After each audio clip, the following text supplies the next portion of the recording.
திரு ஷியாம், இந்த தீர்ப்பு இந்த தீர்ப்பு குறித்த அரசியல் ரீதியான விஷயங்கள் அல்லது இம்பாக்ட் அப்படின்னு என்னெல்லாம் பார்க்கணும்?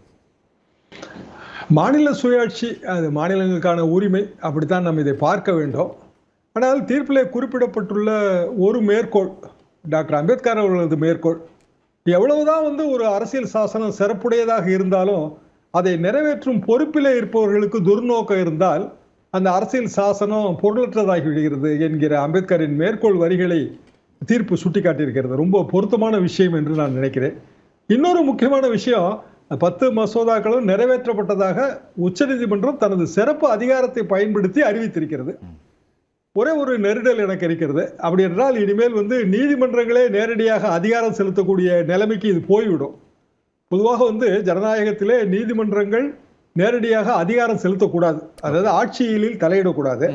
ஆனால் இப்படியான ஒரு சூழல் வரும்போது நீதிமன்றம் தனக்குரிய சிறப்பு அதிகாரத்தை பயன்படுத்த தொடங்கினால் அது ஒரு வகையில ஜனநாயகத்துக்கு ஏற்புடையதாக இருக்காது என்பது ஒரு பத்திரிகையாளனாக எனது கருத்து. இதே போன்ற விஷயம் இதற்கு முன்பு ஒரு 25 வருடங்களுக்கு முன்பு நடந்தது. அதாவது ஆளுநர் அவர்கள் ஜெயலலிதா அவர்களுக்கு பதவி பிரமாணம் செய்து வைத்தார் 2001. ஜெயலலிதா அவர்களுக்கு எம்எல்ஏ ஆவதற்கான தகுதி இல்லை. தகுதி இல்லாத ஒரு நபருக்கு பதவி பிரமாணம் செய்து வைத்தது சட்டத்தை மீறிய செயல். கிட்டத்தட்ட இதே மாதிரியான இல்லீகல் என்கிற வார்த்தையை தான் அன்றைக்கு உச்சநீதிமன்றம் பயன்படுத்தியது. ஜெயலலிதா அவர்கள் பதவி விலகினார்.